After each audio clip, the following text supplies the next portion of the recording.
د پاکستان تحریک انصاف تحصیلي رستم ویلج کونسل رستم 3 سرګرم کارکون احمد حسین د تحریک انصاف په مقامي ذمہدارانو الزام لګول چې د مسجد نمرا حافظ آباد محله اسلام آباد د جومات سولر بلخوا منتقل شوی، کوم چې زموږ سره سراسر ظلم او زیاتې دی. په محله اسلام آباد مسجد نمرا کې د کلی خلکو د احمد حسین په مشرۍ کې احتجاج کړي او ویلي دي چې د پاکستان تحریک انصاف منتخب شوي غړي د موږ ته خپل حق راکړي. سره زموږ مشرانو وعدونه کړي چې موږ به احمد حسین تعالی به سولر درکو. هغه لیست کې زما نوم موږ ته هغه سولر چې دی هغه دلته بیا هغه میټینګ تنظیم کې دا راغی چې احمد حسین تعالی به هغه سولر درکو.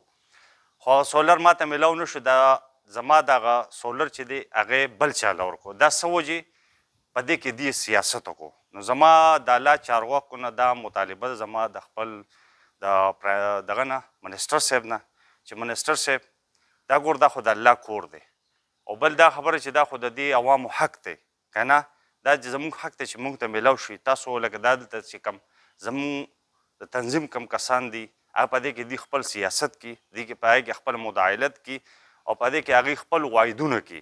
لکه موږ یې پکې بیخي اګنور کړي یو، موږ پکې د سر نه هغوی حسابوي نه. نو زه بیا یو جزانه اپیل کوم منسټر صاحب تاسو ته زموږ مجاهد خان دی ایم این اے صاحب موږ هغوی ته درخواست کوو چې تاسو لکه هغه سولر دی هغه موږ ته میلاو نه شو، هغه سولر بل چاله ورکړی شو. نو تاسو موږ سره څنګ په څنګ ودرېږئ، شا په شا ودرېږئ، د دې وړو ملاتړو جوړ شئ، ځکه چې د دې تاسو له دغه ځای ته رسولې، تاسو زموږ مشران یې، تاسو موږ اوس هم ولاړ یو بیا به هم ولاړ یو، پوه شوې.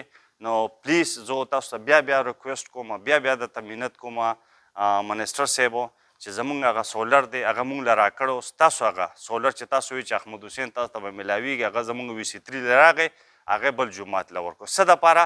د خپل انا د خپل ایګو دپاره هغې بل له ورکړو، ځکه چې ما سره د هغې ملګري لږي نه، صرف دکه یو پوینټ دی که نه، هغې بل چا له ورکړو، هغه سیاست یې پکې وکړو، هغه خپل مخ ملازې پکې وکړه.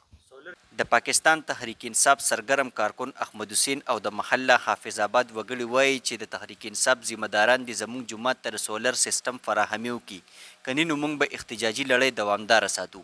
د کیمرا ټیم سره عمر خاکسار، رستم نیوز، مردان.